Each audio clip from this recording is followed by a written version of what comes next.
Hello everyone and welcome to ZP Productions. Today I have with me Farid, and today we'll be reviewing the A9II that we loaned some time ago from SLRRevolution and Sony.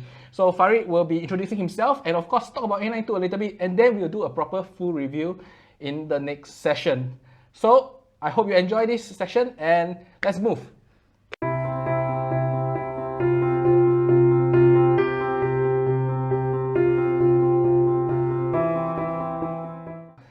I'm Farid. I'm a general photographer in Singapore. Photography is something I've been doing for 15 years. So I've been doing a lot of varied fields like landscape, portrait, wildlife. But particularly just we are talking about the Sony system. I use it a lot for birding and sometimes portraiture. So here I have with me, this is the A9II with the 600 f4 Sony Prime. The first thing I would realize is that because I come from the original A9, I've used it for almost over a year, and I feel that it feels really good in the body. And my very first impressions is that I'm trying to get shots which may be difficult to the previous A9 because there are some difficulties in acquiring focus, especially when we have disruptives like leaves, branches in and out of the to where you are. So sometimes acquiring focus may be difficult, but initial findings with the A9II, I'm getting to delivering the shots, getting it more. So I'm pretty happy with the early finds of it, and along the way, I decided to purchase my own A9II, and this is where I am right now. Okay, so like most of my reviews, I actually have a few sections. So first section will be of course on build quality and ergonomics, usage and stuff. Second section we'll talk about image quality first rather than AF, because A9II is a sports camera. So rather than talk about image quality, which is going to be a very short section, let's talk more about the autofocus, which Farid will actually elaborate a lot. And lastly, we will have the autofocus section and then some thoughts by Farid himself on whether to buy an A9II or not. So first, let's have Farid talk about the build quality and ergonomics. So being to use the A9 the original A9 for over a year, the first thing you realize that if you were to pick up and use the A9II is that it has a better design. In what way? So the grip right now has a deeper design, so the fingers, okay, especially people with very big hands. Okay, I have big hands. Previously on the A9, my fingers couldn't wrap it just around the body because we have this extra spacing. It's a bit small, but the A9 has a deeper grip, so your hands fit very comfortably inside. This is important because for prolonged use, if you were to shoot for, let's say, for a few hours, you will not feel the strain in the fingers. And this is the same for the battery grip, okay, by the Sony battery grip. And you can just hold it vertically, horizontally, you won't feel that much of a difference. Building quality wise, it feels almost the same, but it's not really. First of all, I have to talk about the buttons and the layout. So the A9II has slightly bigger buttons, and it feels very responsive and spongy. I mean, in a way, it feels good, it feels very responsive. Right now, I don't really need much of that muscle memory to reach certain buttons because they are larger and they feel softer. So overall, it feels very comfortable to hold the A9II.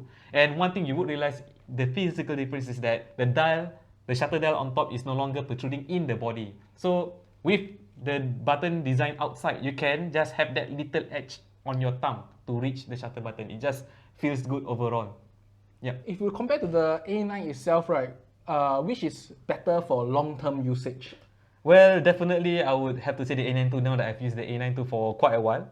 The A9, I am very impressed with the autofocusing system. Even till today, it is a good camera. But however, the A9II, it just feels just very responsive. It is able to get very nice hit rates, especially with very difficult birds like the common kingfisher. So what was the challenge in the past is that if you were to use the older A9, and if the bird goes into the water and splash out, okay, you have these bubbles around. So these bubbles will create a distraction to make the camera think that what is actually you're trying to acquiring to focus. Whereas the A9II, okay, it locks the bird throughout the entire sequence. And this is something that A9 could do, but it's just perhaps 3 times difficult because I've been coming back to this common kingfisher. It took me maybe about a few days or maybe weeks to get the very nice shots. But with the A9II, I could get it easily just on the first day.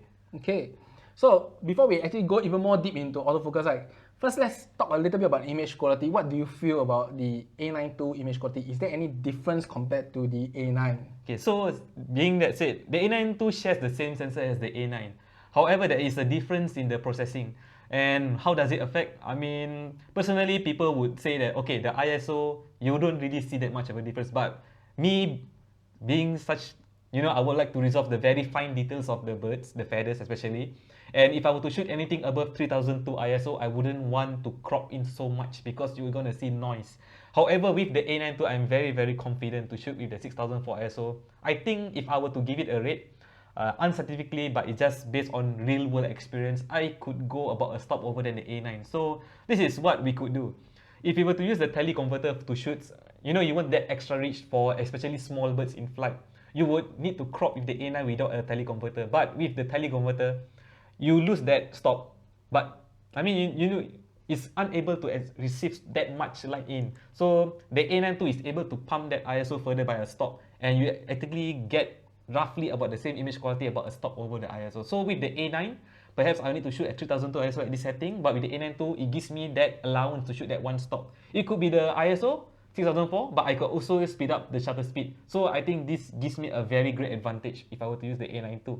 So in summary, we can say that the A9II in terms of image quality is really same as the A9. It's just that the ISO itself, especially at the 6400 rating, is slightly better. Slightly better. Based on my real-time experience, if I were to take the photos side by side, it is difficult for me to make comparison because I didn't have both the camera at the same time. But as a photographer who's been using the Sony for more than a year, I could easily tell that ISO is one of the best thing. And the shutter electronic of the A9II has a faster readout than the A9. It's probably because of the processing chip. The thing is that the A9 has some artificial, it's like these lines when the bird flaps swing very, very fast. You will see these very unnatural lines. And I don't know how to describe that. But with the A9II, it's just not there anymore. Perhaps they just read out the entire image as a sensor as a whole. But the A9 probably is reading its image from the top to bottom, which is why sometimes we get very slanted lines, which is supposed to be straight. I will show you some of the images taken with the A9II and the A9 with the same bird. I will show you. Okay, good. So with that, I think we talked about image quality, but ultimately A9II is really a sports camera, a wildlife and sports camera. So let's have Farid share a lot more in depth into the autofocus, because I believe that he really loved the autofocus system, especially with the 600mm you can see here. Okay, so I have a lot of close birding friends who use a variety of systems. We have Canon, we have Nikon, we have Sony. Sometimes we challenge ourselves to get the very, very detailed focus for the birds, and we will compare the feather details.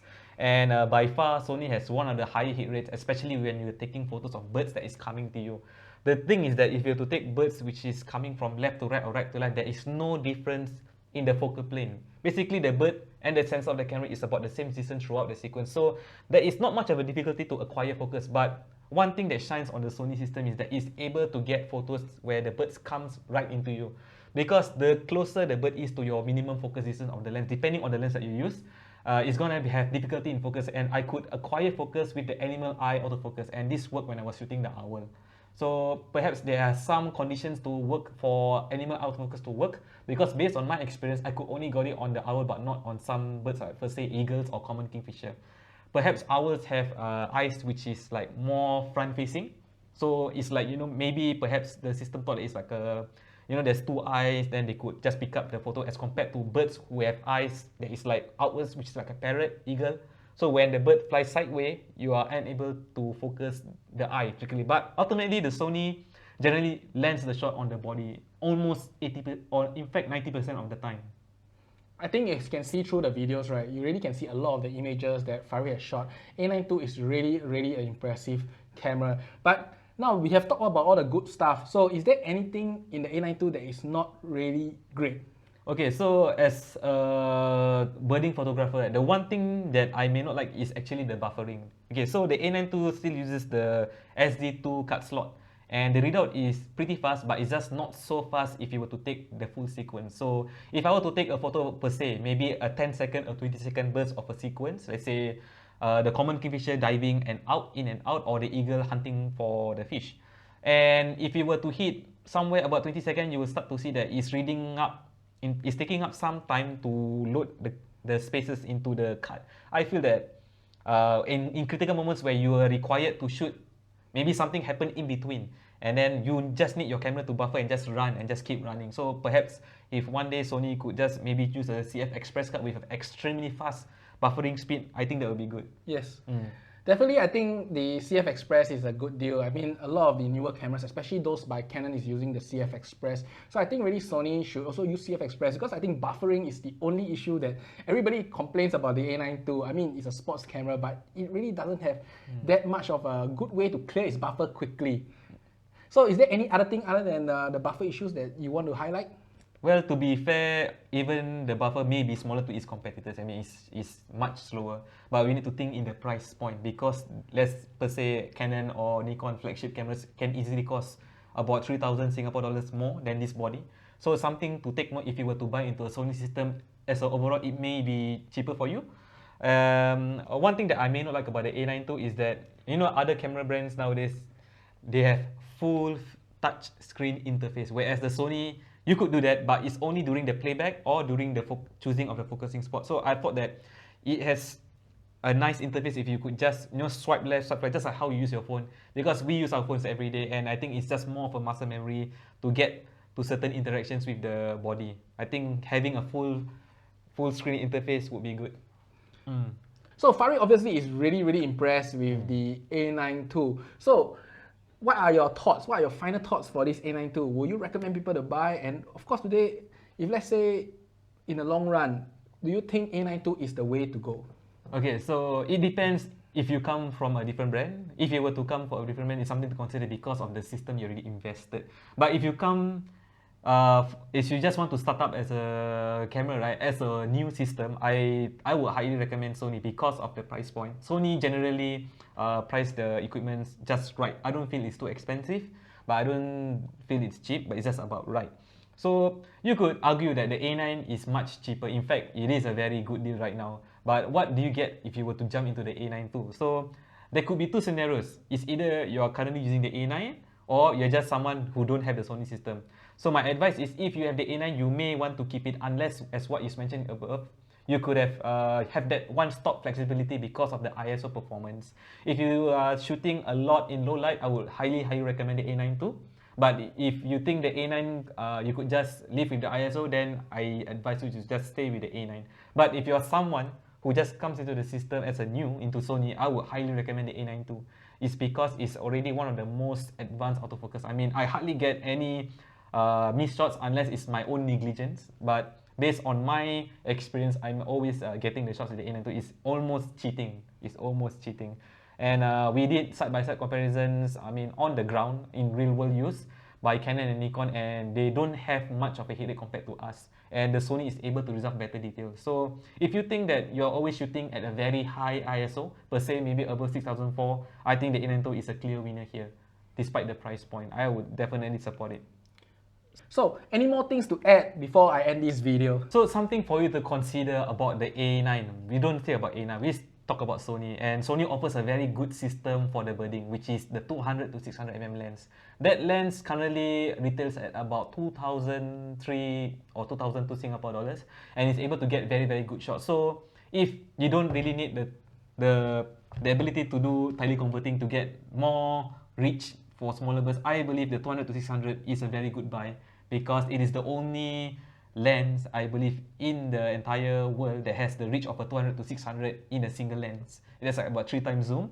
And combine that with the A9II, I have friends who use it and they are very satisfied with their photos. So if you were to consider it as a system, the A9II price point plus the 200 to 600, it is the cheaper buy as compared per se to other competitors with the equivalent lens. Something for you to consider. So definitely, I think the A9II is a really good camera, and as such, based on what Farid recommends, obviously, if you're starting new and you really want a birding camera with the best autofocus, I think A9II is the way. So with this, I thank Farid for helping us in this review because I don't bird, but Farid does. So the A9II is a much better fit for him.